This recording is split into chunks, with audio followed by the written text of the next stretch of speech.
Hola Nacho, bienvenido a B-Prime. Muchas gracias por estar aquí con nosotros hoy.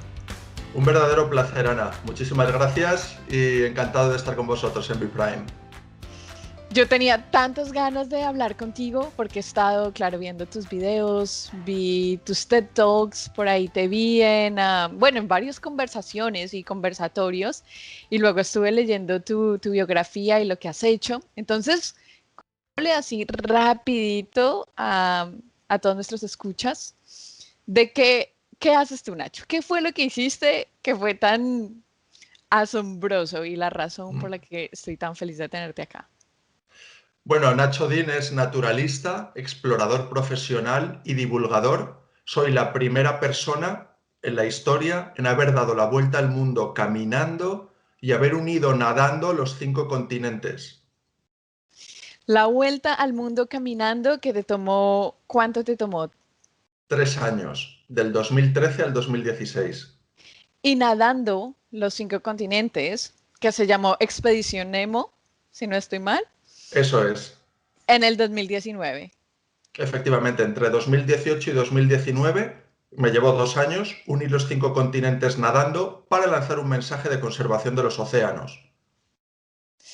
Bueno, Nacho, ¿cómo ocurre esto o sea, por qué decides recorrer el mundo, darle la vuelta al mundo caminando? ¿De dónde viene esta idea? ¿Por qué surgió? Era un sueño que yo tenía. Me gusta la aventura, me gusta el deporte, me gusta viajar. Había hecho bastantes rutas caminando, había estado cerca del Círculo Polar Ártico, había estado en el desierto del Sáhara, había hecho diferentes variantes del Camino de Santiago y me gustaba tanto caminar, llegar a los sitios por mi propio pie, estar en contacto con la naturaleza, que un día dije, oye, y en vez de volver a casa, estar siempre unos días o unas semanas y el viaje se termina, ¿por qué no soñar a lo grande? ¿Por qué no lanzarme a dar la vuelta al mundo caminando? Y luego, como persona sensible con la degradación del planeta, comprometido con la sostenibilidad, decidí dedicar esta expedición para la conservación del medio ambiente. O sea que tu amor por el medio ambiente nace primero. Es como un factor que te ayuda a tomar la iniciativa de ir a dar la vuelta por el mundo, o tu amor nace después.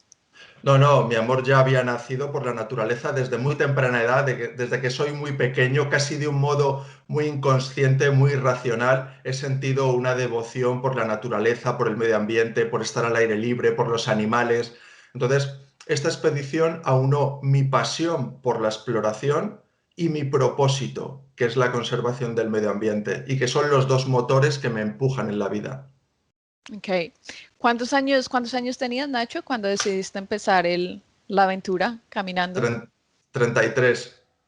¿Y qué estabas haciendo? ¿Qué hacías? ¿Estabas trabajando? ¿Estabas estudiando? ¿Qué hacías? Bueno, yo soy licenciado en Publicidad y Relaciones Públicas por la Universidad Complutense. Luego estudié un grado en Medio Ambiente. Me cambié de rama, puesto que, bueno, pues después de un tiempo trabajando en publicidad, descubrí que mi verdadera pasión era la naturaleza, la conservación del medio ambiente, y estaba trabajando en un centro de recuperación de especies salvajes, un centro de recuperación en el Cantábrico, al norte de España,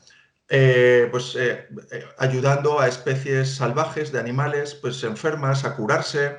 Teníamos la mayor red de varamientos, es decir, cetáceos, mamíferos marinos, ballenas, delfines, que llegaban a las costas enfermos o algunos muertos, pues los recuperábamos, les practicábamos una necropsia, dábamos charlas en playas, en parques naturales. Entonces, a eso me dedicaba.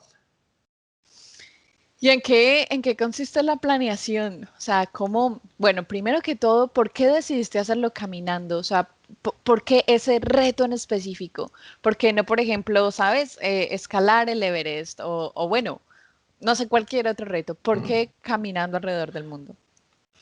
Bueno, yo quería una aventura con mayúsculas. Sé que mucha gente viaja en avión, en coche, en tren, en moto, en bicicleta, pero yo quería una aventura con mayúsculas. Y además de ser un apasionado de las rutas a pie, creo que caminar es la mejor manera pues de conocer los lugares que recorres, de conocer a las personas, de comer en los puestos por la calle, de dormir en los templos. Luego también es la mejor manera de lanzar un mensaje de sostenibilidad. Es lo más congruente, lo más coherente. Si quiero lanzar un mensaje de conservación del medio ambiente y doy la vuelta al mundo en avión, no creo que no es muy coherente. Y luego también es el medio de transporte ideal para desarrollar la conciencia, para ser consciente de tus pies, de tu espalda, de tu manera de respirar, del entorno en el que estás. Por todas esas razones decidí viajar caminando. Y además decidiste viajar solo, porque estaba leyendo que fuiste solo e inasistido. O sea, nadie Mm. estuvo contigo en esos 3 años caminando. Fue una vuelta al mundo, como bien dices, a pie en solitario, sin asistencia e ininterrumpidamente.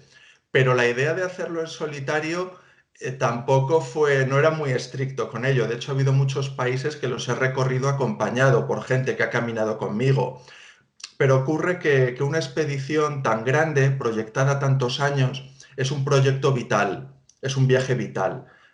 Dedicarle 3, 4, 5 años de tu vida, pues tiene o que encajar también en el sueño de alguna persona o, pues bueno, me acompañaban puntualmente, recibía visitas de amigos y familiares de España, pero la vuelta al mundo en completa fue en solitario.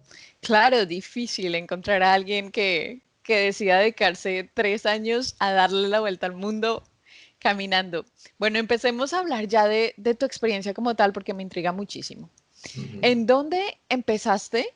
ujú. En dónde empezaste la aventura? Y cuéntame un poquito de la ruta. ¿Por dónde Sí. fuiste?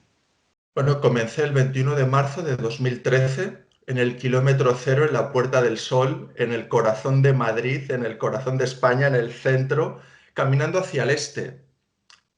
Y recorrí España, Francia, Italia, Eslovenia, Croacia, Serbia, Bulgaria, Turquía, Georgia, Armenia, Irán, India, Nepal, Bangladesh, Tailandia, Malasia, Singapur, Indonesia, Australia, Chile, Bolivia, Perú, Ecuador, Panamá, Costa Rica, Nicaragua, Honduras, El Salvador, México, Estados Unidos, Portugal y 3 años después llegaba al mismo lugar por el oeste, después de recorrer 4 continentes, 31 países y 33.000 kilómetros a pie. Wow, entonces empezaste en España, te fuiste caminando así hasta el oriente, luego bajando por Asia hasta Australia, por eso pasaste por Tailandia, luego Indonesia, luego Australia, y supongo que en Australia sí, un avión a Chile, y en Chile hacia arriba, por América Latina, toda esa partecita hacia arriba, Bolivia, Perú, Ecuador, bueno, así, Panamá, ¿me dijiste? Sí, Hasta Nueva York. hasta Nueva York. Y hay otro vuelo a Portugal. Sobre el Océano Atlántico, sí, sobre el Ajá. Océano Pacífico y el Océano Atlántico tuve que coger un vuelo, porque caminar sobre el agua lo intenté, pero me hundía. Sí, ok, ok. Y bueno, wow, qué loco eso. Nacho, Mm, ¿qué llevabas contigo caminando? mm. Viajaba con un carrito. Hay zonas del mundo que son desierto, como en Australia, como el desierto de Atacama, el desierto más árido del mundo, que está en Chile, como algunas regiones de Irán. Entonces tienes que llevar mucho peso de agua y de comida para poder sobrevivir hasta que llegas a otro lugar donde poder conseguir avituallamiento. Esa es la razón por la que decidí llevar un carro, un carrito de trekking donde llevaba mi equipaje y mi material. Ha habido ocasiones en las que además del carrito he tenido que llevar una mochila para llevar algo de material extra. En ese carrito he llevado cosas de supervivencia. He llevado una tienda de campaña, he llevado un saco de dormir, una esterilla, he llevado algo de ropa, no mucha, que tenía que estar constantemente lavando a mano y que cambiaba en función pues, de la estación o la latitud en la que estuviera. He llevado Claro. también un botiquín de primeros auxilios y agua, comida y bueno, llevé un ordenador portátil porque iba contando el viaje a la vez que lo iba haciendo, pues tenía una web, redes sociales, iba contestando emails Y cuatro cosas más. Mi documentación, un cuaderno donde escribía mi diario, un frontal para las noches y una cuerda. Wow, cuánto pesaba el carrito? El carrito, el carrito en sí pesaba 12 kilos, Okay. con el equipaje 30. Oh, okay. Claro, el carrito solo es un carro de aluminio, pesa 12 kilos, pero cuando le Claro. metes el equipaje, todo el material pesa 30. Cuando le metes además agua y comida, llegó a pesar 50. Y a veces, que llevaba esa mochila extra, llegué a llevar en la mochila unos 15 kilos. O sea, ponle 50 más 15, he llegado a caminar con 65 kilos de peso encima. Wow. Wow, no, y además que me imagino que no todo el camino que hiciste era pues en calles pavimentadas, o no, por supuesto que no, me imagino que la mayoría era, no sé, en pasto, en campo, ¿verdad? En arena, en, bueno, todo tipo de condiciones. Eso es, eso es. He caminado por todo tipo de lugares, como bien dices. He caminado por carriles bici, por paseos marítimos, por pistas forestales, por pistas de sal, he caminado por arena, he caminado por montañas. Lo único, o el carrito no te permite meterte por zonas donde haya muchas piedras, agujeros, raíces. Pero he caminado por todo tipo de superficies. Ten en cuenta también que cada país pues tiene sus características, ¿no? No es lo mismo, pues a lo mejor una carretera en Australia o en Norteamérica o en Europa que una pequeña carreterita en Nepal o en el Cáucaso, en Georgia, en Armenia, que a lo mejor esa es la autopista del país, quiero decir. Entonces, bueno, pues depende. Cada país tiene sus características. Claro. Y te iba a preguntar, ¿cuántos idiomas hablas tú? Porque me acabas Mm. de, pues con la lista de países que me nombraste, ¿en Mm. cuántos idiomas hablas y en cuántos países no sabías la lengua, no sabías nada en absoluto? Pues mira, yo hablo bien español, inglés y hablo un poco de francés, pero ten en cuenta que eso se habla en lugares o en países de habla hispana o en países anglosajones como Australia, Estados Unidos, pero una vez en la mayoría de los países se habla el idioma local. O sea, en la India se habla hindi, en Irán se habla farsí Claro. y sobre todo cuando viajas caminando estás en sitios muy rurales, no estás en lugares muy turísticos. Entonces tienes que aprender unas palabras de cada idioma, comunicarte por mímica. A veces no tienes conversaciones muy trascendentales ni muy profundas, pero bueno, vas consiguiendo satisfacer tus necesidades básicas. Luego a veces por gestos, pues hay gestos que por ejemplo, que para nosotros es ok, todo va bien. Pues hay Ujú. algunos países donde este gesto es muy feo, es un gesto muy Ah. descortés. Y yo, por ejemplo, no lo sabía en Irán.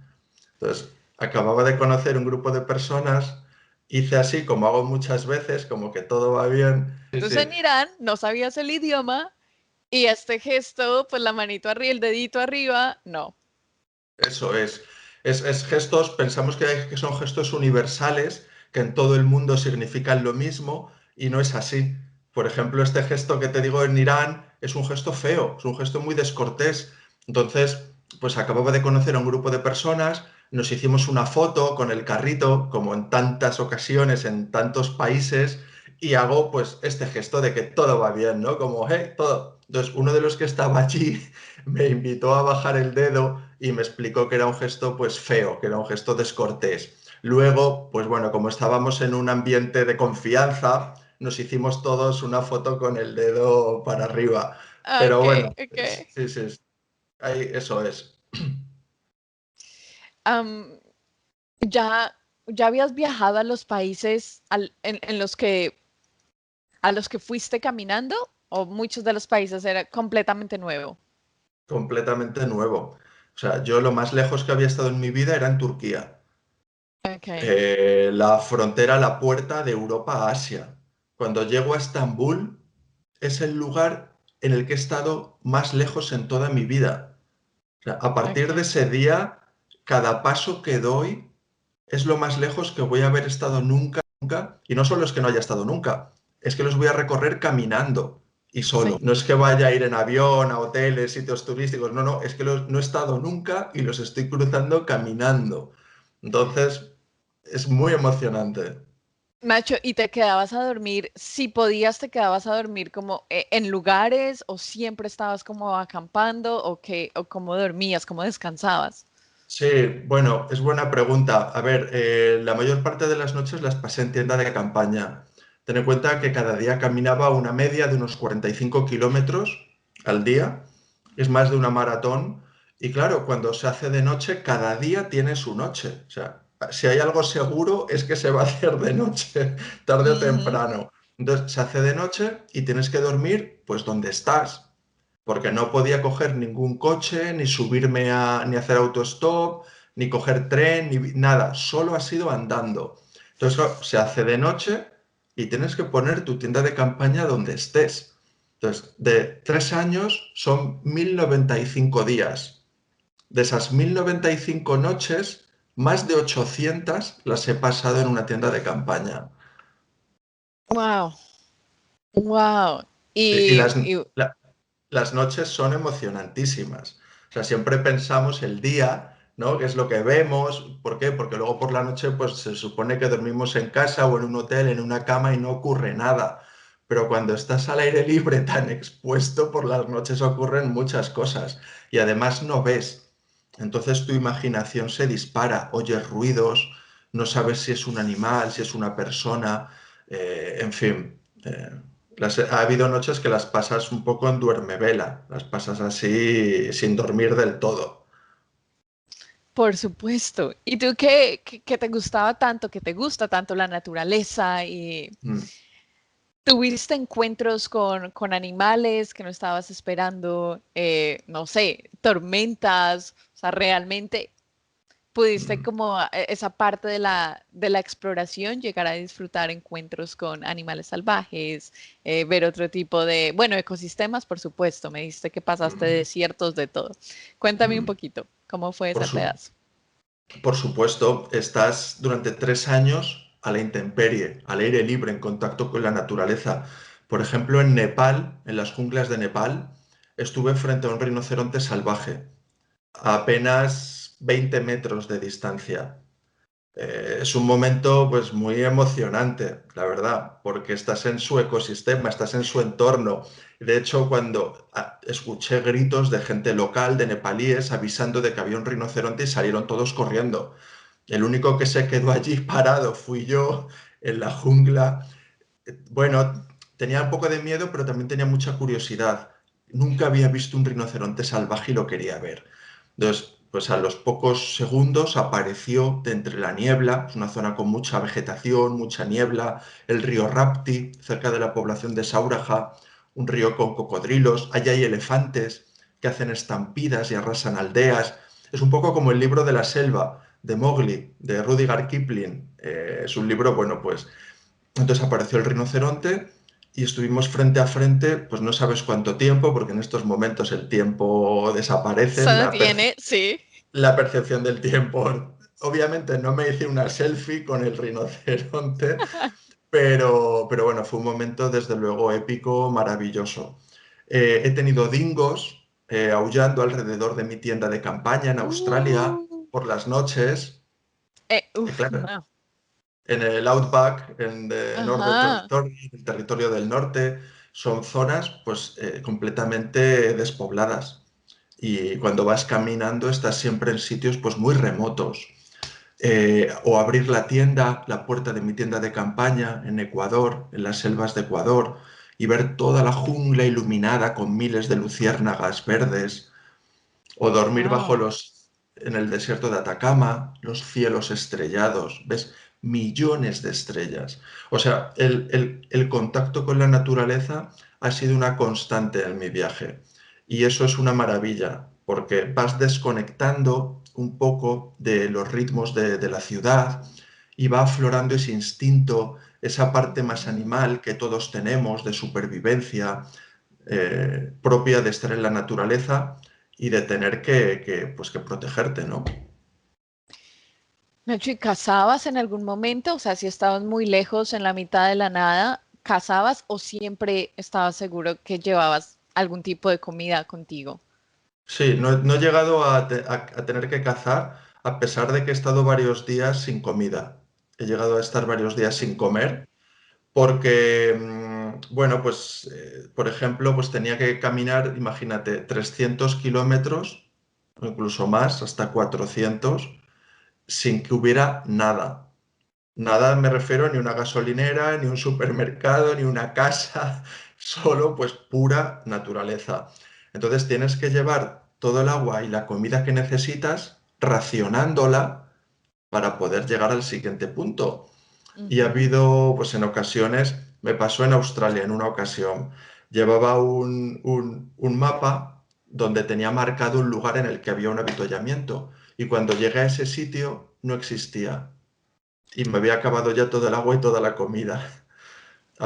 Afortunadamente, sabes que en Australia mucha gente viaja, llevan en la vaca, llevan provisiones de gasolina, provisiones de comida, de agua, porque es difícil incluso cruzarla en coche y depende un poco de la estación en la que la cruces, pues el viento sopla en una u otra dirección y te Ujú. recomiendan viajar o de este a oeste o al revés. Entonces, afortunadamente, paró un 4x4 a mi lado y me preguntó, hey, men, ¿necesitas algo? Y en ese momento les dije, agua. Necesito agua porque se me ha acabado y todavía tengo muchos kilómetros hasta el siguiente lugar. Entonces, no he llegado a cazar, pero tienes que aprender a racionar tu comida y he estado incluso días sin comer. En otra ocasión me quedé solo con una manzana para varios días. Es la manzana más rica que me he comido nunca. Una, Me una imagino, ma- en este punto es- todo sabe espectacular. Desde luego. Qué loco, ¿no? Me cuentas de Australia y es que el outback en Australia, digamos el centro Buf. de Australia es súper árido, no Mm, hay nada. O sea, mm. Australia, todas las ciudades realmente están alrededor de la costa, pero el centro de Australia, pues, es muy caliente, muy árido. Ah, ¿en dónde empezaste tu caminata en Australia? En Darwin. Empecé al norte, Ok, provenía del norte, norte. sudeste asiático, Tailandia, Malasia, Singapur, Indonesia. Recorrí unas islas de Indonesia y desde Bali llegué a Darwin. Entonces, Ok. En Darwin, yo siempre, cada vez que llego a un país, aviso a la embajada para que tenga constancia de que estoy en el país, de lo que lo voy a cruzar caminando, aviso al servicio de emergencia consular para que estén atentos en caso de emergencia si me pasa algo. Dijeron fue hay lots of nothing, que hay montones de nada y que hay muchos Ujú. años donde la gente, pues por falta de agua, por falta de comida, por especies venenosas como las serpientes, y hay mucha gente que muere. Y digo, bueno, hombre, pues muchas gracias por el ánimo. Entonces, nada, empecé a caminar, llegué a estar desaparecido más de un mes, porque no es que no haya agua de comida, es que no hay cobertura, no hay wifi, no hay nada. Entonces, sabes que en Australia el servicio de emergencia de carreteras funciona muy bien, todo lo que es la policía. Entonces, bueno, pues vi una patrulla que me encontró en mitad del desierto, caminando, hablando solo, cantando. Claro, llevaba días sin hablar ni ver a nadie.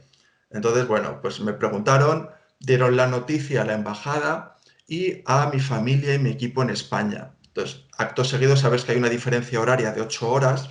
En Ujú. Australia era de día, pero en Europa era de noche, como a las 3, 4 de la mañana, hablando con mis padres, pues asustados, porque pensaban que había pasado algo, llevaba ya un mes sin dar noticias. Y Wow. no, no, desde luego la travesía por Australia fue apasionante. De hecho, escribí un libro sobre la vuelta al mundo caminando, titulado Libre y Salvaje. Mira, tengo aquí un ejemplar, dame un segundo. Sí, muéstranlo, por favor.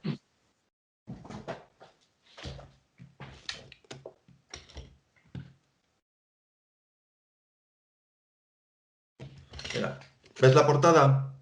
Sí, libre y La, por- salvaje. Ujú. la portada es En Australia. Australia. El Sí. carrito, la señal del canguro. Sí, sí, sí. Entonces, para mí la travesía por Australia fue una maravilla. ¿Y terminaste en donde? ¿En Sydney? ¿Y viajaste o hasta dónde fuiste? Efectivamente, atravesé Australia por el interior, solo tenía 3 meses en mi visado y no podía Wow. ir por la costa, que es más cómodo porque es más largo. Fui por el interior, llegué a Sydney y en Sydney cogí un vuelo sobre el Océano Pacífico para llegar a Chile y comenzar mi travesía por el cuarto continente, por América. Desde Santiago de Chile, el desierto de Atacama, crucé los Andes, un punto del camino hasta Nueva York, hasta Estados Unidos. Quiero preguntarte cómo pasaste Ecuador y de Ecuador a Panamá.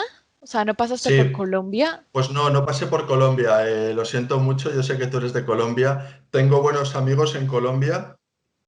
Además es un país con una naturaleza exuberante, con muy buena gastronomía, con música, una población fantástica.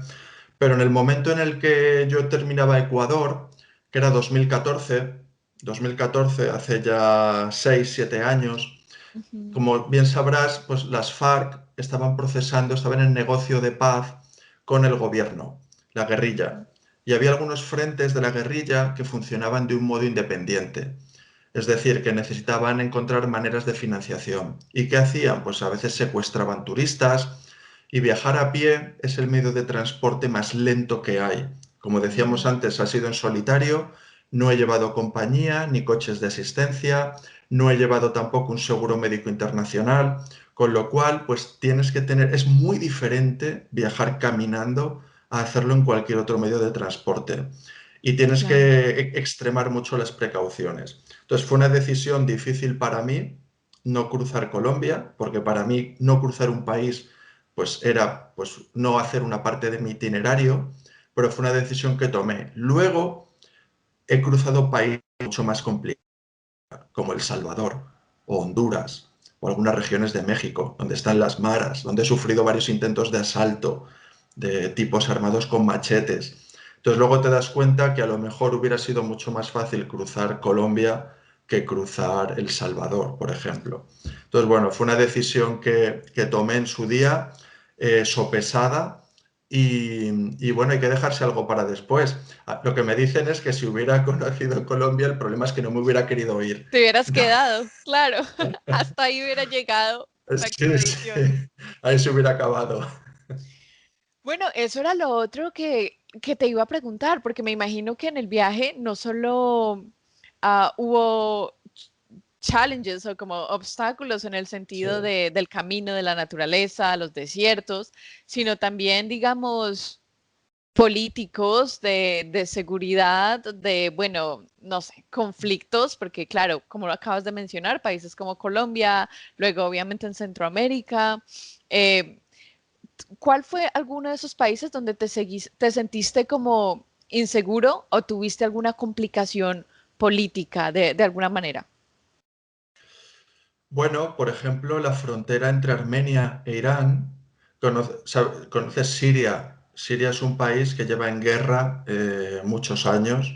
Y bueno, cuando yo entré en Asia, crucé Turquía y me fui hacia el norte, hacia el Mar Negro. Recorrí toda la costa del Mar Negro, entré en el Cáucaso, Georgia, Armenia. En Armenia conocí refugiados de la guerra de Siria, gente que vivía en Alepo. Sus casas en Alepo habían sido completamente bombardeadas y se habían tenido que refugiar en Armenia.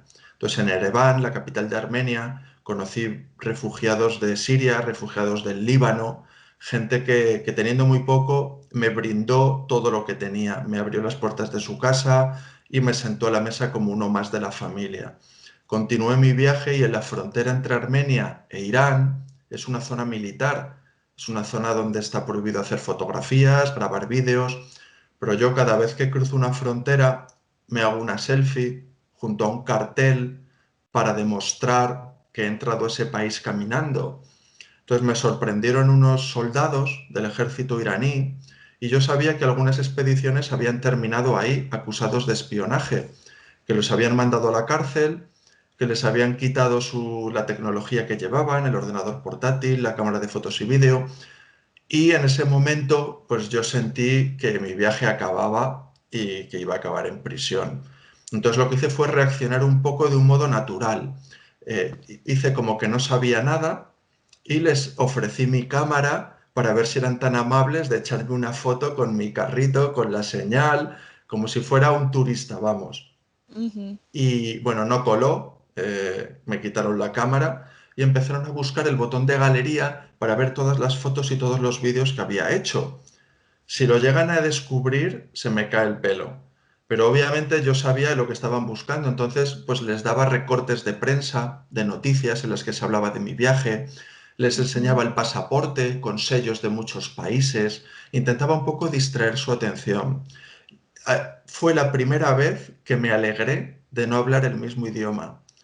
Ellos no hablaban, gracias a eso, ellos no hablaban español ni inglés, yo no hablaba farsi, gracias a un poco de mímica, yo veía que llamaban por teléfono, me preguntaban la ruta que iba a seguir por dentro del país, dentro de Irán, y bueno, pues gracias a eso me dejaron marchar, me dejaron continuar. Recuerdo que estuve a punto de quitarle la tarjeta de memoria a la cámara. Estuve a punto de comérmela, de tragármela. Digo, porque era la prueba. Digo, como se arrepientan y vengan ahora detrás Sí, y me digan que han cambiado de idea.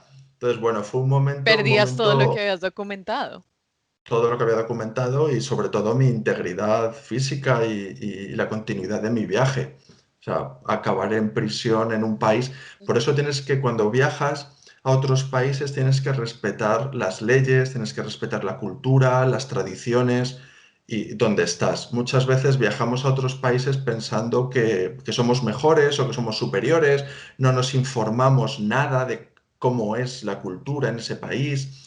Y entonces, bueno, pues desde luego hay que respetar siempre las leyes, las tradiciones, las culturas de la población y de los países que visitas. Y ese fue un error que Wow, cometí. qué susto. Sí, desde Qué luego. susto, porque además uno ve, pues lo que tú dices es real, varios, pues como blogueros, youtubers que viajan un montón y siempre, bueno, uno se da cuenta que muchas veces por desconocer lo que acabas de decir, las reglas de algunos países, eh, pues altercados como esos pueden pasar y uno puede estar muy cerquita de ir a prisión, de tener una multa grande o simplemente de que lo saquen del país, ¿no? Me Sí, imagino sí. además que el proceso de visas también lo debías, bueno, eso debía haber sido complicado porque debías tener una visa para varios países, me imagino. Sí, claro. Por lo general uno tramita las visas antes de viajar, Ajá. pero cuando vas caminando Pues se tardas demora tres mucho años. en llegar a los Claro. sitios. Entonces, lo que hago es en los países anteriores gestiono las visas de los siguientes países. Por ejemplo, estoy en Turquía o en Armenia, pues tramito la visa para Irán. Estoy en Ujú. Irán, tramito las visas para la India. Estoy en la India, tramito la visa para Nepal y Bangladesh. Y es así, estoy en el sudeste asiático, en Tailandia, Malasia, Singapur, pues ya voy pensando en la visa para Australia. Entonces, es Ujú. así como tienes que ir gestionando. Eso te obliga a ir parando en las capitales, en Teherán, en Nueva Delhi, en Dhaka, en Bangkok, que es donde están las embajadas. Te obliga a parar unos días, como 10 días, 2 semanas, para tramitar todos esos permisos y poder continuar. Entonces son unos días que aprovecho para hacer turismo, conocer la ciudad, que aprovecho también para difundir mi trabajo, para pues actualizar la web, las redes sociales, para hacer entrevistas y para descansar un poco, lavar ropa, poner, en fin, disfrutar de unas Claro, comodidades que luego otra vez pues voy a volver a estar sin ellas durante mucho tiempo. claro. No, la travesía suena increíble, además porque visitaste tantos países tan variados, Sí. culturas tan diferentes. Cuéntame, yo sé que esto te lo deben preguntar un montón, pero de todo tu viaje, ¿qué fue lo que más se te quedó? O sea, lo más espectacular que hayas visto o que hayas vivido, algo que hayas guardado contigo. Es que Sé que hay muchos. son tantísimas cosas Bueno, digamos que en que, temas de naturaleza, que de decirte. paisajes, de vistas, cuál fue alguna parte del mundo que te Por gustó mucho? ejemplo, las auroras boreales. He visto auroras boreales sobre el Círculo Polar Ártico en Alaska. Esto fue en la expedición Nemo, la que me llevó a Nemo, unir nadando. nadando a los 5 continentes. que también está íntimamente ligada a la naturaleza, el poder ver auroras boreales. Y además recuerdo, yo había hecho viajes para verlas y no las había visto. Había estado en Noruega, en Suecia. Y en esta ocasión iba a otra cosa, fui a Alaska, no iba a ver auroras boreales y la primera mañana, la primera noche que salgo de casa, eran las 4 o 5 de la mañana, pues salí de casa un poco para ver la temperatura que había. Me iba a tener que tirar a nadar en el agua de Alaska, el agua está a 3 grados. Entonces salí de casa, miro al cielo y veo una aurora boreal con todas las luces verdes, son como fantasmagóricas danzando en el cielo y es una maravilla, es un espectáculo. Entonces, desde luego, el ver los espectáculos que la naturaleza ofrece al mundo, como te decía antes, los cielos estrellados en los desiertos, las auroras boreales sobre el círculo polar ártico, las miles de luciérnagas en las selvas de Ecuador, el canto de los pájaros al amanecer, las lunas llenas, los búhos por las noches en el bosque, en fin, he visto infinidad de especies, la migración del ganso de las nieves en el norte de América. He visto tantas especies, tantos animales, tantos paisajes, que eso es de una riqueza incalculable. Verlo con tus ojos, lo que has visto en libros, en documentales, estar viéndolo con tus ojos, estás descubriendo el mundo como un niño. Todo, cada día es nuevo, todo es diferente y es tu vida, eres como el protagonista de tu película. Es una maravilla, sin duda. Cuando estuviste aquí en Australia, pasando por el Outback, nunca he ido. O sea, nunca he ido Está al muy centro de lejos. Australia. No. ¿Dónde estáis? Lo tengo en la lista en Sydney. Ajá, pues que Como es a muy una buena hora de ciudad. Sydney vivo. Sí. Sí, sí. Y sí, exacto. Ir al centro de Australia es un viaje, o sea, son Sí, sí, sí. vacaciones. Hay que Sí, sí, tomarse un sí, sí. tiempo para poder llegar allí. Pero, pero varias personas que han estado allí me dicen que el cielo se ve espectacular. Pues claro, no hay contaminación, de luz, entonces pues el cielo se ve más bonito. ¿Es cierto? Completamente, completamente. Yo he pasado pues muchas noches, bueno, práctica, es que toda Australia la crucé caminando y durmiendo en mi tienda de campaña. Hasta que no llegué a Sydney, no tuve, que además tenía unos amigos en Sydney. Claro, además la llegada fue muy emocionante porque llevaba 3 meses, llegué como un náufrago. O sea, venía de cerca del Ecuador, Darwin, cerca de pues, las islas de Indonesia. Es un clima completamente diferente. Empecé en abril de 2014, que es, pues está pues, acabando el verano, el otoño, empezaba un poco el invierno, ¿no? Y a partir de los meses de junio, julio. Entonces, ¿qué ocurre? Que según vas saliendo de Darwin, abril, vas bajando hacia el sur, mayo, junio.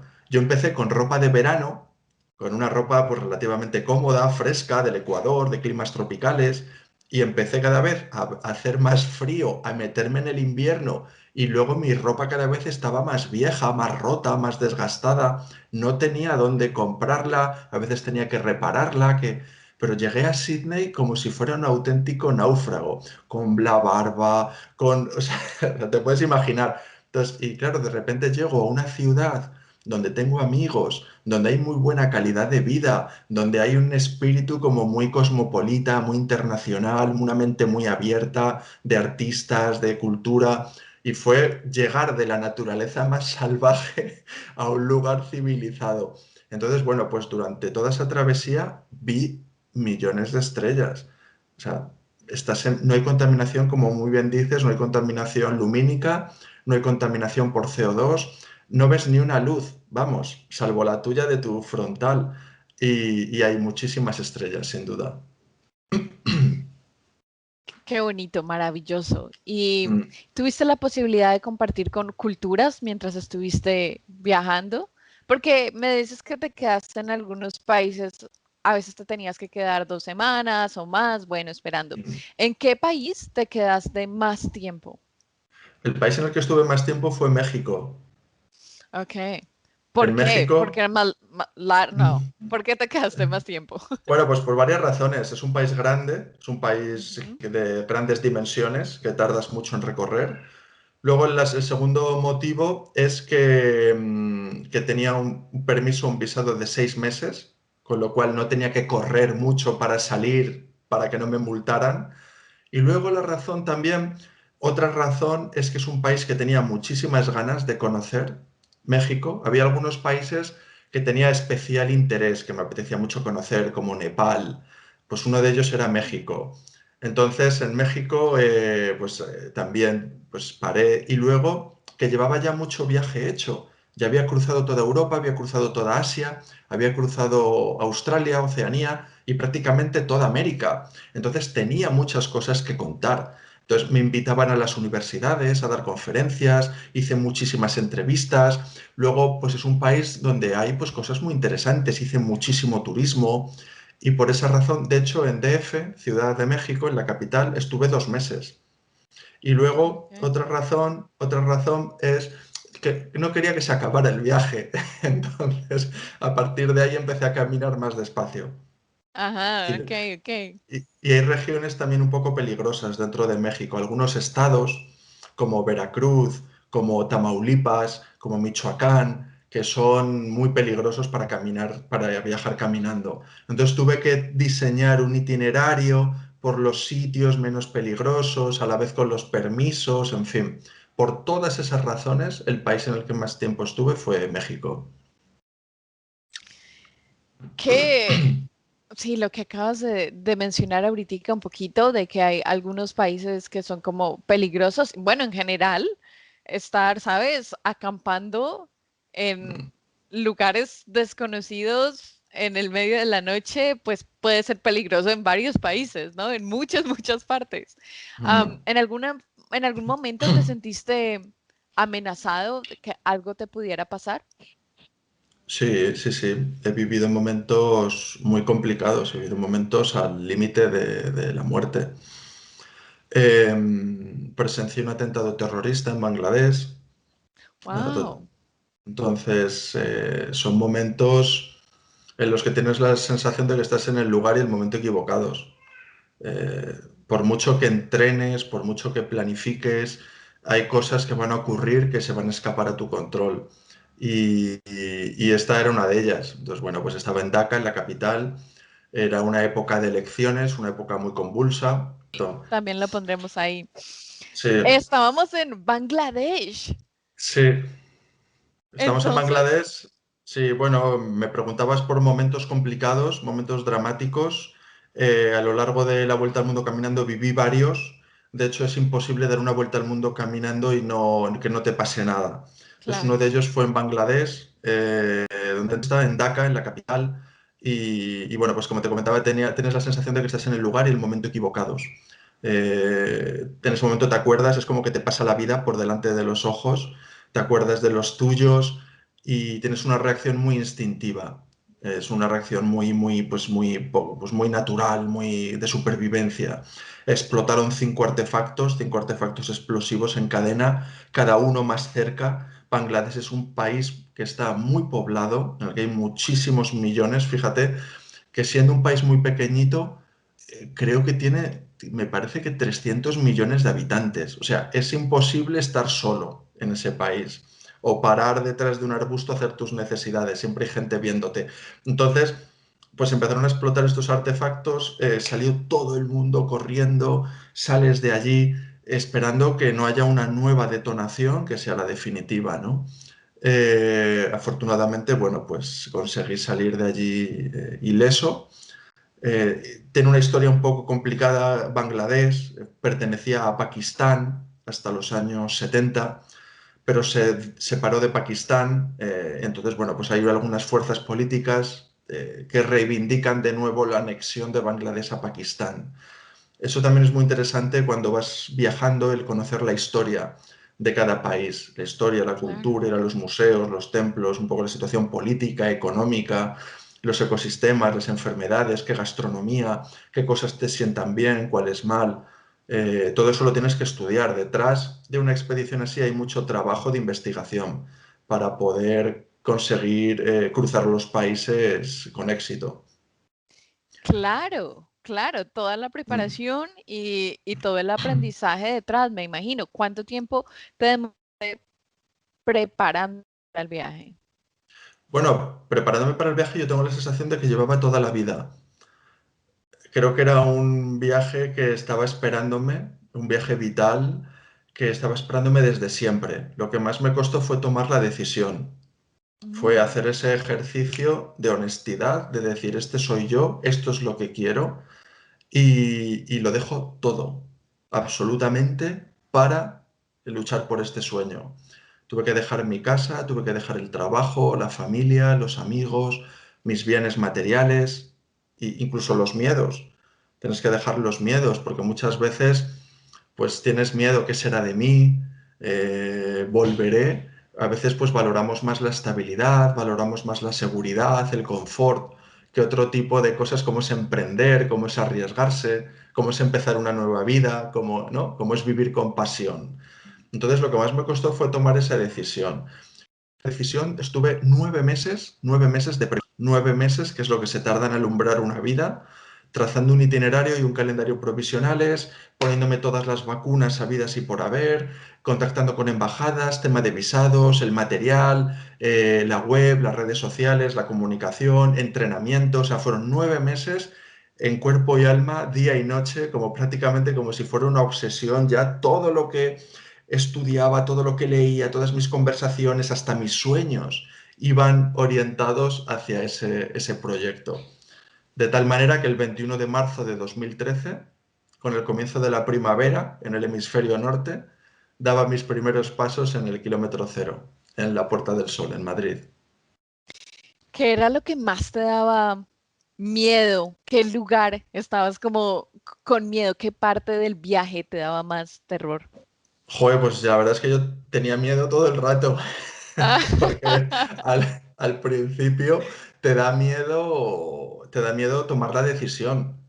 Al principio te da miedo tomar la decisión y dices, ostras, ¿qué será de mí? ¿Volveré? Si vuelvo, ¿quién soy?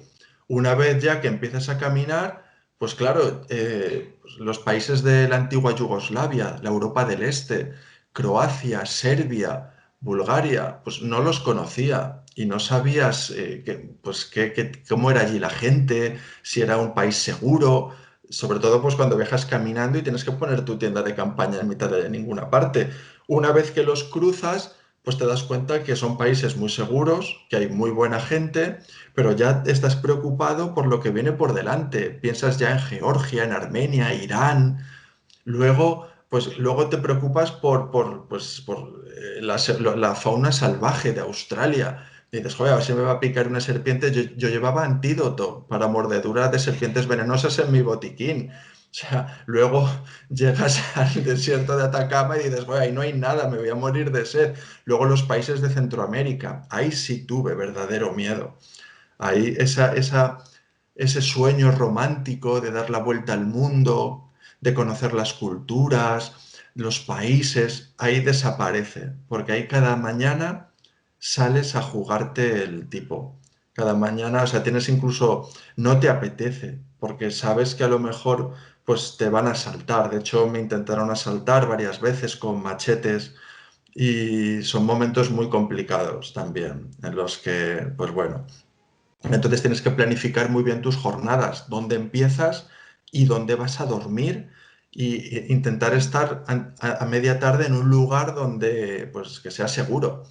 Entonces, bueno, pues miedo tienes bastantes veces. Otras pones la tienda de campaña y hay una tormenta y estás en los Andes, en la montaña y caen rayos. Y dices, joder, a ver si me va a caer un rayo.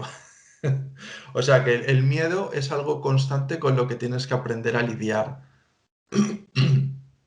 Qué interesante, Nacho, pero entonces el miedo se iba creando, lo que dices, digamos que con el transcurso del camino y más o menos era como, bueno, cada vez que llegue un obstáculo, de alguna manera u otra lo voy a sobrepasar y bueno, resolverlo de alguna manera. Pero antes del viaje no tenías lugares específicos como qué miedo este lugar, qué miedo este desierto. Sí, sí, sí. Por ejemplo, cuando iba a cruzar el desierto de Atacama, por ejemplo, miedo, pues Irán. Yo de Irán apenas había oído cosas, no tenía noticias y las pocas que tenía eran malas. De Irán, pues ¿qué oyes hablar de Irán? Pues oyes hablar terrorismo, oyes Ujú. hablar de pues, la yihad, oyes hablar de Afganistán, de Pakistán, de luego pues de la censura que hay. de que no puedes beber vino, de que no puedes jugar a juegos de azar, de que te dan latigazos si incumples la ley. Entonces, oía unas cosas que digo, hostia, pues cruzar Irán caminando solo va a ser terrible. Pero luego te das cuenta de que no es así. Te das cuenta de que la gente, la población es buena, es hospitalaria, es acogedora, que la mayor parte de la humanidad es buena en todos sitios. No tenemos necesidad de complicarnos la vida ni de molestar a los demás. Todos queremos lo mismo, queremos pues estar seguros y ser felices y tener nuestro trabajo, disfrutar de nuestros amigos, de nuestra familia, tener nuestras ambiciones y en ese sentido somos todos muy parecidos. Y he convivido, o sea, he conocido indígenas sipivos, aymaras de Chile, de Perú, de Bolivia, he conocido aborígenes australianos, he conocido diplomáticos, he conocido médicos, he conocido periodistas, he conocido ingenieros, he conocido todo el crisol de la especie humana, todo tipo de personas, de culturas, de idiomas, y en ese sentido somos todos muy parecidos. Qué bonito. Es que se nota que es una experiencia de muchísimo aprendizaje y yo estoy como, Mm. yo debería hacerlo también, sí, caminar alrededor del mundo. Suena como algo súper chévere, Sí. pero muy, muy bonito. Nacho, ¿y cómo pagaste el viaje? O sea, Mm. ¿cómo, sí, de dónde sacabas el dinero para la comida, para hospedarte, para... Pues mira, lo cubrí con unos ahorros personales y rozando la supervivencia. Fue la primera expedición que decidí hacer pública. Yo había hecho pues muchos viajes y aventuras, pero por mi cuenta, a título privado, a título personal. Pero esta, como decidí dedicarla para la conservación, lanzar un mensaje, decidí hacerla público. Entonces, ¿qué ocurre? Que yo salía como de la nada, salía de la sombra, ¿no? Nadie me conocía. Entonces, es una expedición muy complicada, no se sabía de nadie que lo hubiera conseguido y ninguna marca quería asociar su imagen a un proyecto que creían que iba a fracasar. Entonces Claro, me costó muchísimo, hice muchísimo trabajo y no conseguí apenas patrocinio. Pero yo tenía la convicción de que lo iba a conseguir, de que me iba la vida en ello, de que según fuera recorriendo kilómetros y países, iría demostrando que iba en serio y generando confianza y consiguiendo apoyo. Hay un proverbio que dice que cuando quieres algo, encuentras un medio, cuando no quieres hacer nada, encuentras una excusa. Entonces, yo creía en este proyecto y bueno, fue un viaje rozando la supervivencia más absoluta. Empecé con unos ahorros muy pequeños y luego, gracias al apoyo de la gente del camino, la gente pues me fue brindando ayuda, un plato de comida, una ducha, una cama, unas zapatillas.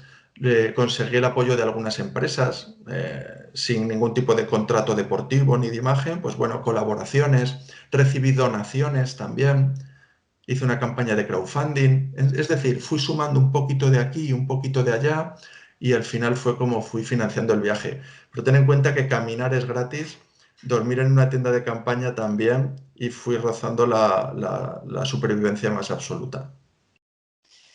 oh, y el viaje salió muy costoso al final, o sea, más de lo que Bueno, esperabas, menos de lo que esperabas. bueno, al final más o menos invertí un presupuesto aproximadamente de entre 50 y 60 mil euros, Okay. que si al final y al cabo lo divides en 3 años, no es tanto. No está tan mal. Y hay que incluir comidas, hay que incluir los vuelos entre continentes, los gastos de comunicación, las vacunas, los visados, en fin, parte del material, del equipaje. Entonces, ese fue el presupuesto invertido. Posteriormente, para la expedición Nemo, la que me llevó a unir nadando los continentes, ahí sí tuve patrocinios. Una vez demostrada ya una fiabilidad, que voy en serio y que cumplo con lo que hago, pues ahí sí tuve patrocinios. Tuve 2 patrocinios potentes, grandes económicamente, alineados también con mis valores, con la sostenibilidad. Uno de ellos es una marca de ropa que fabrica pues, ropa con material reciclado del océano. Entonces, bueno, pues es maravilloso porque a la Ah, par que se limpian los océanos de plásticos, parte de las ventas iban destinadas a financiar la expedición. Y luego tuve otros patrocinadores técnicos que me ponían material de natación, una marca de relojes y de GPS, en fin. Entonces, ahora ya que me dedico a ello de un modo profesional, sí tengo patrocinadores. claro, ya después de haber demostrado que eres una persona que cumple su palabra y que, Mm. y que además pasas condiciones muy extremas, que sabes cómo hacerlo. Pero qué Sí. loco, Nacho, porque dices, caminas el mundo, le das la vuelta al mundo y luego dices, bueno, ahora voy a nadar. Voy a nadar y unir todos los continentes porque eso fue lo que me faltó cuando le di la vuelta al mundo, que no uní los continentes nadando. Mm. Nacho, ¿por qué, de nuevo, de dónde viene la idea? ¿Por qué dices, este es el siguiente challenge? Pues mira, si te soy sincero, yo cuando estaba empezando la vuelta al mundo caminando, ya fantaseaba con que si algún día la terminaba, embarcarme en una nueva expedición nadando. Pero bueno, era como un sueño lejanísimo que no sabía ni si iba a llegar. En fin, era como, bueno, pues como quien hace planes ya muy a futuro. Pero bueno, paso a paso, fui dando la vuelta al mundo caminando, estuve luego un año escribiendo el libro y llegó ese momento en el que dije, ahora es el momento". Entonces, vivimos en un planeta donde pues más del 70% de la superficie es agua. Lo que pasa es que nosotros somos seres de tierra, no le prestamos mucha atención al mar, al agua, ¿no? A los océanos. Pero realmente cuando das una vuelta al mundo caminando te das cuenta de que hay mucha agua. Y luego también porque los mares están muy castigados por toda la contaminación por plásticos, la subida del nivel del mar, por el calentamiento global, la pérdida de biodiversidad, están desapareciendo los peces. Entonces realmente hay una problemática medioambiental muy grande con los océanos. Entonces se juntó esa parte de reto de unir los continentes nadando, la deuda que tenía pendiente de la vuelta al mundo caminando, ese espíritu de superación, de buscar mis límites, con el mensaje de sostenibilidad y de medio ambiente. Entonces decidí embarcarme en esta nueva expedición que llamé Expedición Nemo. Nemo, por ese personaje, ¿no? de la película de ¿De Pixar, ¿no? Disney? Sí, sí, Eso es, Pixar. Pixar, eso es. Y luego porque ¿conoces Julio Verne?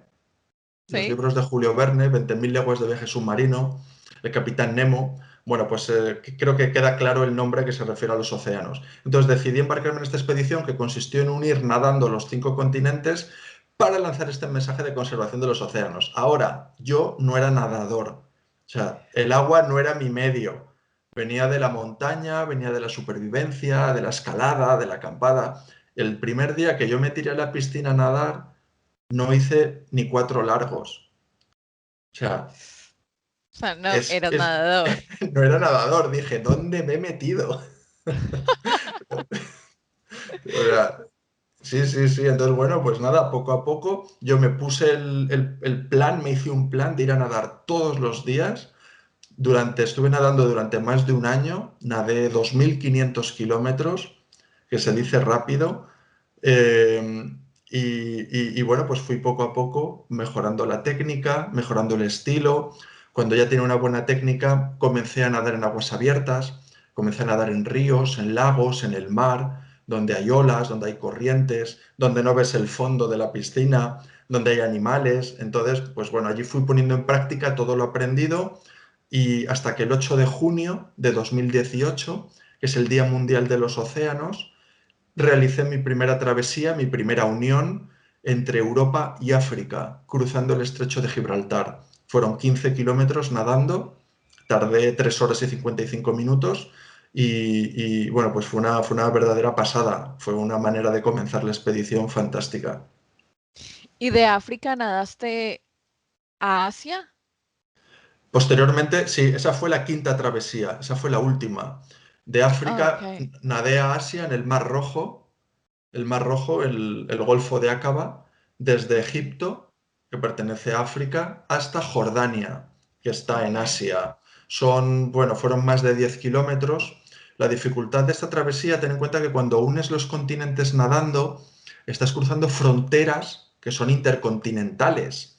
Son fronteras, son lugares desde el punto de vista político y geoestratégico muy delicadas, muy sensibles. Entonces tienes que tramitar todos los permisos con las embajadas, las autoridades locales, conseguir embarcaciones de apoyo y hay mucho trabajo. Antes hablábamos del trabajo que hay detrás, ¿no? Pues de estas empresas, de estas expediciones. Y en el Mar Rojo ocurre que es un espacio marítimo que pertenece a Egipto, a Israel, a Jordania y Arabia Saudí. Entonces son países que entre ellos no tienen buena relación y claro, pues ir allí y decir, oiga, voy a cruzar su frontera nadando, te dicen, bueno, pues no te lo ponen fácil. Ajá, ajá, claro, me imagino. Mm, Cuando nadabas, tenías un equipo, o sea, alguien contigo, no sé, mm, estoy pensando como un barco, un bote ujú. al lado tuyo, porque me Sí, imagino que parabas a descansar y bueno. sí, ¿Cuál fue la parte más larga, la sí. cruzada más larga nadando? Llevo barcos, pero no los puedo tocar. Eh, Está prohibido tocar el barco. Hay una organización que es la World Open Water Swimming Association, la Organización Mundial de Natación en Aguas Abiertas, que tiene unas reglas que te prohíbe tocar la embarcación. Si la tocas, el cruce no es válido. Entonces, Ay, cuando estás estaban ahí, nadando, pero sí, no podías hacer nada, ¿ok? no puedes tocarlo. Entonces tienes dos barcos. Tienes un barco delante que te marca el rumbo, porque ten en cuenta que cuando estás en mitad del océano no tienes No referencias, no sabes sabes. hacia dónde nadar. Entonces tienes Claro. un barco con un GPS que te va marcando el rumbo y otro más pequeñito a un lado que te da el habituallamiento, te da el agua, te da la comida, te da las barritas energéticas, te da ánimos, tienes a tu equipo y entonces entre uno y otro barco llevaba también a mi equipo de documentalistas que iban filmando el documental, un socorrista con un médico deportivo. Y luego cambia mucho porque hay estrechos donde la logística es muy buena, como el estrecho de Gibraltar, y hay lugares donde la logística es malísima, como el estrecho de Bering. El estrecho de Bering, entre Alaska y Rusia, que está sobre el círculo polar ártico, allí hay esquimales. Entonces, pues claro, el cruce lo hice con una embarcación de esquimales, vamos, los esquimales en la barca, yo en el agua, y no tienen mucha experiencia porque allí no va a nadar nadie. Entonces, pues lo que tú Por necesitas es que supuesto que no. tú necesitas que la barca esté cerca para, pues, para darte ánimo, para darte la comida, y se iban. Entonces, de repente me dejaban solo en un estrecho en el que hay ballenas, en el que hay orcas, en el que hay morsas. Yo estaba acojonado, o sea, estaba temblando entre el frío y el miedo. Y bueno, pues nada, entonces la travesía más difícil, la más larga, que me preguntabas por ello, fue en el mar de Bismarck, al norte de la isla de Papúa Nueva Guinea. Okay. Está al norte, justo al norte de Australia. Ujú. ¿Eso lo Fueron, cruzaste para venir a Australia o ahí, cuándo lo cruzaste? efectivamente, ahí lo que hice fue unir Asia con Oceanía. Lo que Ujú. hice fue nadar desde Papúa, que pertenece a Indonesia, Asia, con Papúa Nueva Guinea, que pertenece a Oceanía. Entonces Ujú. es una travesía que yo en principio pensé que eran de 10, 12 kilómetros. Me indicaron, ahí, pues bueno, me vino una embarcación de la Armada, otra de la Policía Marítima de Indonesia, otra del Consulado de Papua Nueva Guinea, porque al llegar a la frontera, pues las embarcaciones se dan el relevo. Los del país anterior vuelven a casa y ya continúas la travesía nadando con las del siguiente país. Entonces me dijeron que la frontera estaba pues pasado un cabo que yo veía, digo, más o menos debe haber 10, 12 kilómetros. Cuando llego a ese cabo y paso lo que es la frontera, me dicen que se han equivocado, que la frontera está todavía 12 kilómetros más lejos. Había nadado ya 10 kilómetros. O sea, esa travesía fueron 22 kilómetros nadando. Fue durísimo, fue durísimo. Yo me planteé Esos son abandonar 22 kilómetros en los que no puedes subirte al to- barco, en los que ni no tocarlo. puedes... Uf, Mm. Sí, sí, sí, sí. Y bueno, había unas condiciones muy duras, de mucho calor, mucha humedad. Es un mar en el que hay tiburones, en el que hay cocodrilos de agua salada, hay unas medusas muy pequeñas pero muy venenosas, la medusa irukanji. O sea que era un lugar poco acogedor. Entonces, es que me realmente, estás contando y me están sudando las manos. O sea, yo me sí, sí, imagino sí. nadando en mar Sí. abierto, pensando en todos los animales allí. Mm. No, no puedo. Sí, sí, sí. Muy Fue muy, extremo. Wow. Fue muy duro física y mentalmente. Y fíjate que cuando por fin llego, después de 6 horas y media nadando, cuando por fin llego a Butún, en Papúa Nueva Guinea, estaba tan cansado. O sea, había pues allá había autoridades, había gente local esperándome, dándome la bienvenida, gritando, con pancartas y tal. Estaba tan cansado que me ponía de pie y el suelo de la playa era de rocas, era de piedras. Me ponía de pie y venía una ola y me caía. Me volví a poner de pie y me volví a caer. O sea, fue la salida menos glamurosa y menos que podía hacer, pero bueno, lo importante fue que la travesía estaba hecha y el cuarto cruce, la unión de Asia con Oceanía, ha terminado.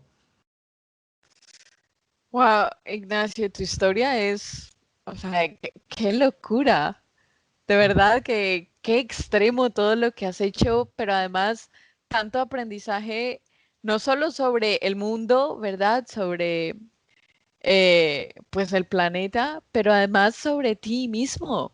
Mm, Porque, como acabas de decir, los obstáculos que pasaste, toda la resistencia, toda la fuerza, no solo física, sino fuerza mental, mm. ¿tuviste algún tipo de preparación en ese sentido? ¿Cómo preparaste tu mente? ¿De dónde sacas la fuerza mental para no parar? Mm. Entonces, bueno, cuando haces lo que te apasiona, tienes muchísima motivación. Es que estás haciendo lo que amas. Es lo que te sale de un modo natural. Y cuando haces lo que amas, eh, das lo mejor de ti. O sea, es más fácil que des lo mejor que tienes, que lo des todo. Y luego también el tener un propósito, tener una causa, tener un motivo por el que hacer las cosas, como es concienciar de lo importante que es cuidar nuestro planeta, nuestra casa, el hogar en el que vivimos. Pues esos son mis dos motores, la pasión y el propósito por el que lo emprendo. Luego, pues ese espíritu de superación, esa búsqueda de mis límites, de si seré capaz. Y luego también hay otra razón que es al hacerlo público, pues tengo ahí una presión extra, ¿no? ¿Sabes? Claro, ya le dijiste a todo el mundo, Que lo iba a hacer. ya lo tienes que lograr. Sí, Sí, sí. entiendo. Hombre, a ver, si hay que abandonar, pues se abandona, pero es una palabra que no contemplo mucho, ¿no? En mi diccionario. O sea, la gente que me conoce sabe que antes me desmayo que abandonar. Wow. Me pregunto si siempre ha sido así. ¿Tú crees que nació en ti, o sea, viene por naturaleza esa necesidad de aventura, pero además esa mentalidad de Mm. no parar, de seguir, o crees que lo aprendiste en la vida, en tu proceso? Bueno, yo creo que ya traigo algo desde la infancia. A mí siempre, yo cuando iba a la montaña de chaval, de pequeño, iba a la montaña y había un camino hacia arriba y otro hacia abajo y siempre cogía el que iba hacia arriba.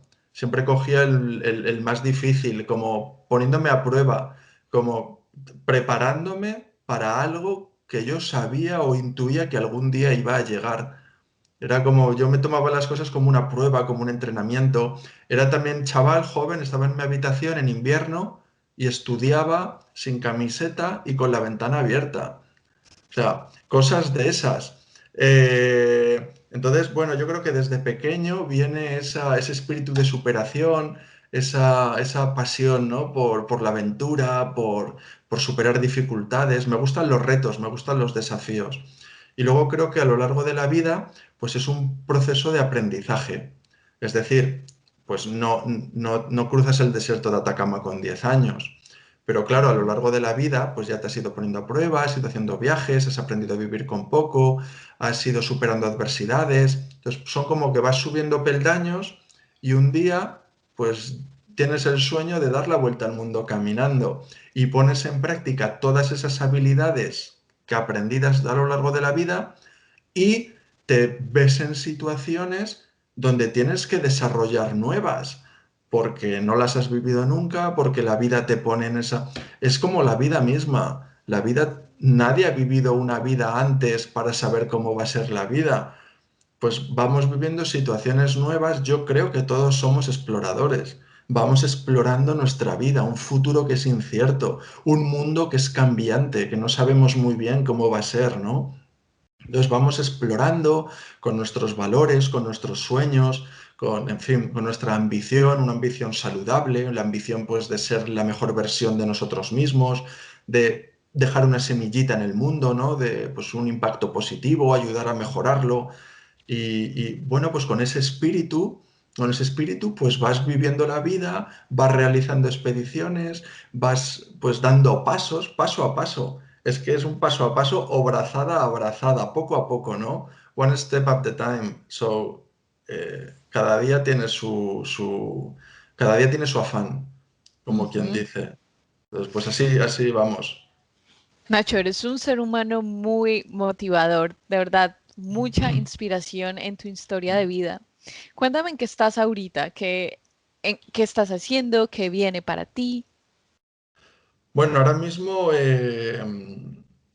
estoy preparando un documental sobre mi última expedición. Mi misión es divulgar todo lo que he vivido y compartir lo que la vida me está dando.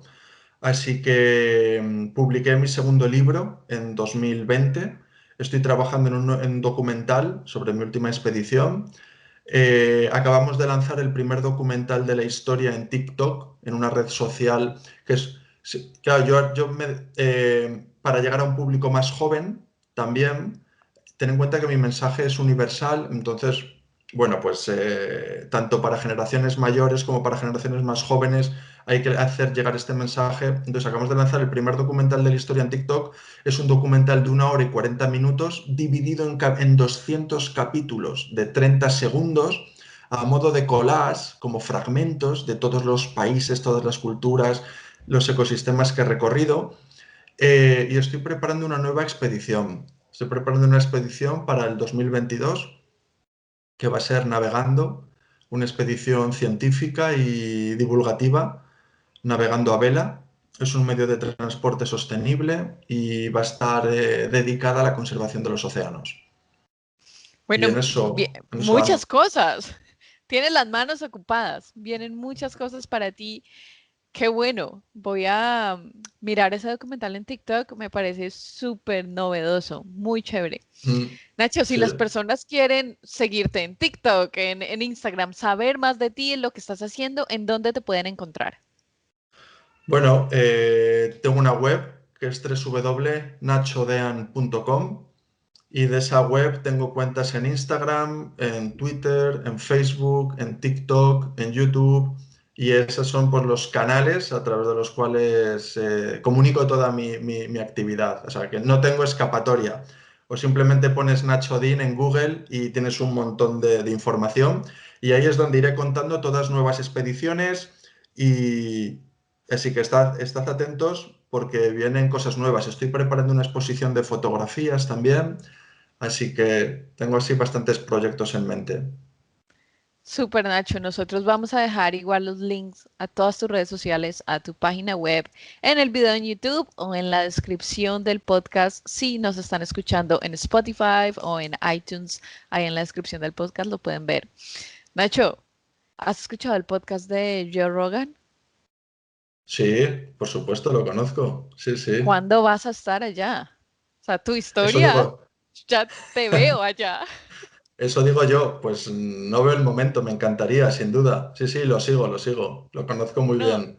Nacho, toca hacer como una campaña en las redes sociales para lograr que él conozca tu historia, porque estoy segura que una vez conozca lo que has hecho, Mm, allá estarás. Es una Pues de esas no, historias que digo, tiene que estar en Joe Rogan Podcast.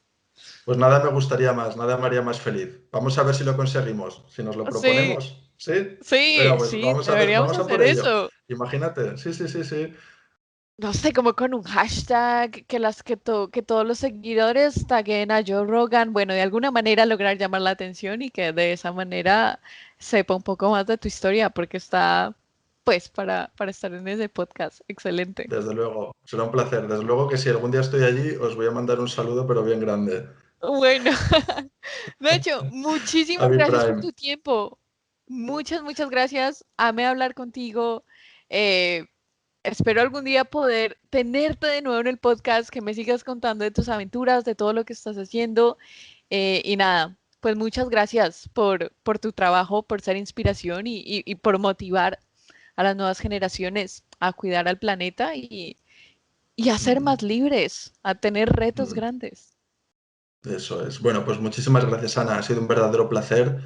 Muchísimas gracias por tenerme en vuestro podcast, Be Prime. Os deseo toda la suerte y todo el éxito del mundo y como dices, que nos veamos pronto. Vale, vale. Gracias, Nacho.